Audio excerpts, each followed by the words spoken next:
Hello नमस्कार, स्वागत है आपका मंगलोर स्टडी पॉइंट में। एसजेवीएन जो कि आपको बता देते हैं सतलज जल विद्युत निगम की तरफ से 72 पोस्ट के लिए भर्ती निकल के आई है और काफ़ी अच्छी पोस्ट है और इसमें काफ़ी अच्छी सैलरी भी है। तो हम इस सब पोस्टों के बारे में चर्चा करेंगे। आप अभी स्क्रीन पर जो देख पा रहे हैं ये उसका ऑफिशियल वेबसाइट है। यहाँ पर आप करियर सेक्शन में जैसे ही देखेंगे कि करियर सेक्शन में एक भर्ती निकल के आई है, आप देख सकते हैं। और यह भर्ती है, एडवर्टाइजमेंट नंबर आप यहाँ पर देख पा रहे हैं 104/2022 से एडवर्टाइजमेंट नंबर है और क्लोजिंग डेट जो है 16 जनवरी 2023 है। यानी आपके पास अभी भी टाइम है, बहुत टाइम है आप इस फॉर्म को भरने के लिए। यह एक जो है आपको बता देते हैं पीएसयू कंपनी है और गवर्नमेंट ऑफ इंडिया के अंतर्गत यह काम करती है। ठीक है। और इसका मिनी रत्न कंपनी है और काफ़ी अच्छी प्रॉफिट वाली कंपनी है। ठीक है। और इसकी पोस्ट भी काफ़ी अच्छी है, आप देख पा रहे हैं जैसा कि आपको हम दिखा पा रहे हैं स्क्रीन पे, जैसा देख पा रहे हैं आप। ठीक है। ये भर्ती है और इसका अप्लाई लिंक जो है हम आपको डिस्क्रिप्शन बॉक्स में देख देंगे। ये अप्लाई लिंक है, आप यहाँ पर देख पा रहे हैं कि 27/12/2022 से स्टार्ट हुआ है और 16/1/2023 तक यह लास्ट डेट रखा गया है इस फॉर्म को फिल करने का। ठीक है। अब हम बात कर लेते हैं कि इसका एलिजिबिलिटी क्या है, तो इसके बारे में हम सब चर्चा करेंगे। यहाँ पर स्क्रीन पर देख पा रहे हैं इसका ऑफिशियल आपको एडवर्टाइजमेंट है और इसका पीडीएफ आपको मिल जाएगा, डिस्क्रिप्शन बॉक्स में लिंक दिया हुआ है, उससे सारा मिल जाएगा। ये टेक्निकल एक पोस्ट है और टेक्निकल आपको आईटीआई अगर आप किए रहेंगे तो आप इस पोस्ट के लिए एलिजिबल है। ठीक है। हम बात कर लेते हैं टोटल आपको यहाँ पर दे रखा है 70 पोस्ट है और इलेक्ट्रीशियन की आप यहाँ पर देख पा रहे हैं जैसा कि दो जगह प्रोजेक्ट है, एक उत्तराखंड और दूसरा है हिमाचल प्रदेश प्रोजेक्ट के लिए।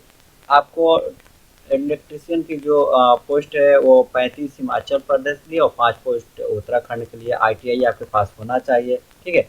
50% मार्क्स आपके पास आईटीआई में होने चाहिए, तभी आप इस पोस्ट के लिए एलिजिबल है। दूसरा पोस्ट जो है वो फीटर की है और फीटर में आपको दोनों प्रोजेक्ट के लिए एक जगह के लिए 15 और दूसरी जगह के लिए 3 पोस्ट है। वेल्डर के लिए आपको टोटल 12 पोस्ट है, एक जगह के लिए 60 और दूसरी जगह के लिए 2। यानी आप जिस पोस्ट के लिए ऑनलाइन कर रहे हो उस पोस्ट से आपके पास आईटीआई होना चाहिए। और इसमें SC ST PWD के लिए 5% की छूट दी गई है। यानी आपके पास आपको बता देते हैं कि एक चीज़ यहाँ पर दिया गया है कि अगर आप SC ST PWD है तो 50% मार्क्स आपके आईटीआई में है और इसके अलावा जनरल ओबीसी से बिलोंग करते हैं तो आपको 55 मार्क्स आपका आईटीआई में होना चाहिए। अब हम और इसके बारे में चर्चा कर लेते हैं कि सैलरी जो है 38,000 आपकी सैलरी है। बाकी अलाउंसेस आपको अलग से दिए जाएंगे, एडिशनल अलाउंसेस। ठीक है। आपको अलग से दिए जाएंगे और आपका यहाँ पर जो रिजर्वेशन जैसा कि आपको दिखाई दे रहा पा रहा है स्क्रीन पे आपको दिया गया है, ये इसमें PWD के लिए 2 सीट रखी गई है, एक एचएच के लिए और दूसरी ओएच के लिए। ये सारी पोस्टें हैं और ये काफ़ी अच्छी पोस्ट है। एक्सरसाइज सर्विस मैन के लिए ये भी ये पोस्ट है। और आपको यहाँ पर एक चीज़ हम आपको बता दें कि जो ये पोस्ट है उसका चयन आपको एग्ज़ाम के थ्रू होगा। जो आपका एग्ज़ाम होगा वो आप यहाँ पर देख पा रहे हैं। आपका 2 पार्ट में एग्ज़ाम होगा। पार्ट ए में 70 नंबर के मल्टीपल क्वेश्चन आपका जो ट्रेड से संबंधित रहेंगे और बाकी 30 नंबर के जो एग्ज़ाम होगा वो जनरल एप्टीट्यूड हो गया। ठीक है। अब हम जो बात कर लेते हैं क्वालिफिकेशन आपने देख ही लिया। एज की बात कर लेते हैं, एज क्या मांगा है। एज आपका 30 ईयर्स लास्ट होना चाहिए, क्लोजिंग डेट ऑफ एडवर्टाइजमेंट। यानी जिस दिन लास्ट फॉर्म फिल होगा उस दिन तक आप 30 ईयर्स के होंगे।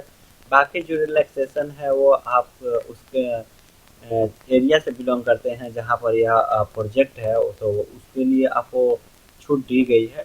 ठीक है। अब हम बात कर लेते हैं फी कितनी रखी गई है। तो इस फॉर्म को भरने के लिए 200 रुपये रखी गई है और 18% आपका यहाँ पर देख पा रहे हैं 80% जीएसटी है।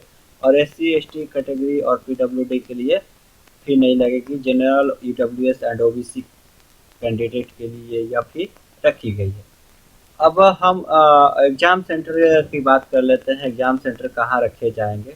जैसा कि आप स्क्रीन पर देख पा रहे हैं, the candidate will have to choose from following test centre. Himachal Pradesh के लिए बद्दी, बिलासपुर, हमीरपुर, कांगड़ा, कुल्लू, मंडी, पलमपुर और शिमला, सोलन जैसे एग्ज़ाम सेंटर रखे गए हैं। उत्तराखंड के लिए सिर्फ देहरादून एग्ज़ाम सेंटर है। ठीक है। आप दो प्रेफरेंस कर सकते हैं एग्ज़ाम सेंटर को, और जहाँ प्रोजेक्ट के लिए भर रहे हैं तो वहाँ प्रोजेक्ट के लिए चयन कर सकते हैं। तो जल्दी से इस फॉर्म को अप्लाई कर दीजिए और एग्ज़ाम की तैयारी कर दीजिए। एक चीज़ और यहाँ पर हम आपको बता देते हैं।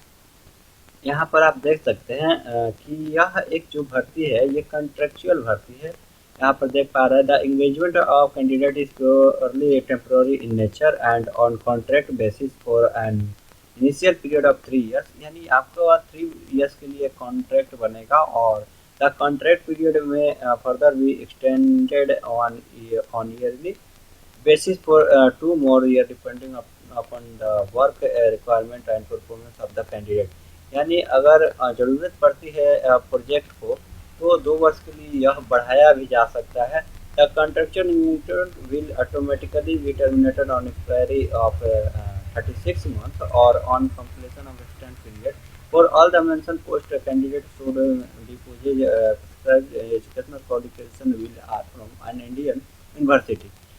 यानी आपका 36 मंथ के लिए यह आपका एक कॉन्ट्रैक्ट बनेगा और इसी कॉन्ट्रैक्ट के आधार पर आपका अगर आगे की बढ़ोतरी होती है, प्रोजेक्ट जैसा रहेगा वैसा, तो फिर आपका आगे का सैलरी भी बनेगी। तो ये सारी चीज़ें हैं, ये कॉन्ट्रेक्चुअल भर्ती है। तो ये आप अगर इस पोस्ट के लिए आप भरना चाहते हैं तो भर सकते हैं, या फिर दूसरा पोस्ट भी देख सकते हैं अदर सेक्टर में। ठीक है। तो अभी तक आपने चैनल को सब्सक्राइब किए, चैनल को सब्सक्राइब कीजिए, वीडियो को लाइक कीजिए, शेयर कीजिए और ऐसे ही भर्ती की हम अपडेट कर देते रहते हैं। गवर्नमेंटल, नॉन गवर्नमेंटल भर्तियों की जो ITI या फिर नॉन टेक्निकल पोस्ट होती हैं उनके पोस्ट के बारे में खासकर हम आपको बता देते हैं। एटॉमिक एनर्जी के बारे में बहुत सारी जानकारी, इन्फॉर्मेशन देते हैं। ठीक है। तो जल्दी से वीडियो लाइक कीजिए, शेयर कीजिए और सब्सक्राइब कर दीजिए चैनल को। धन्यवाद।